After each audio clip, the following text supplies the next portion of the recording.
Hello guys, మనమైతే ఈరోజు అయితే సున్నుండ చేసుకుంటున్నాము. ఇది మనకి ఇంగ్రీడియంట్స్ వచ్చి ఫస్ట్ మినపప్పు, దీన్ని లైట్గా మనం అయితే ఎంచుకోవాలి. తర్వాత బెల్లం అన్నమాట, బెల్లంని గీక్కోవాలి.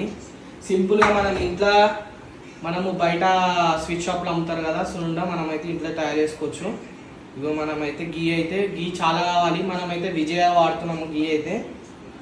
సో మనమైతే స్టార్ట్ చేద్దాము. మెయిన్ అయితే పప్పుని చాలా మనం ఎంచుకున్న తర్వాత ఇప్పుడు గ్రైండ్ చేద్దాము. గ్రైండ్ చేసిన తర్వాత మనమైతే మెల్లమెల్ల కొంచెం బెల్లం అయితే యాడ్ చేయాలి. మీకు మొత్తం వీడియోని అయితే నేనైతే చూపిస్తాను. ఇప్పుడు చూడండి, మనము చాప్ చేసినాం కదా బెల్లంని అయితే మిక్సీలో వేసుకోవాలి.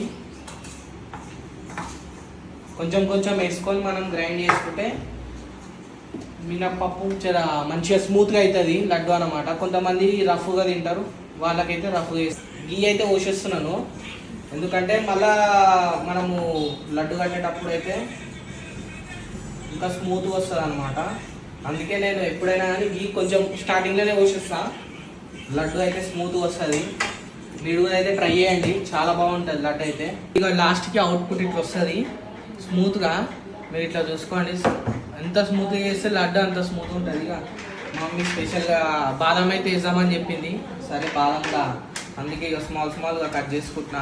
దాని తర్వాత మనము నెయ్యి వేసుకొని లడ్డులు అయితే కట్టుకుందాము. చలో 500 ml గీ అయితే మనం మొత్తం అయితే పోసేసినాము ఇలా.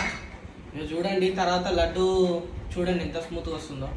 సేమ్ మనం స్వీట్ షాప్లో వేసుకుంటాం కదా అట్లయితే లడ్డు వచ్చింది. ఇక చూడండి ఎంత నీట్గా ఉందో. దీని టేస్ట్ అయితే సూపర్గా. ఇక మనం టేస్ట్ చేసి అయితే చేస్తాము. మీరు కూడా ఇంట్లో చేసుకోవాలంటే సింపుల్ ఒక 3 ఇంగ్రీడియంట్స్తో అయితే చేసేసుకోవచ్చు.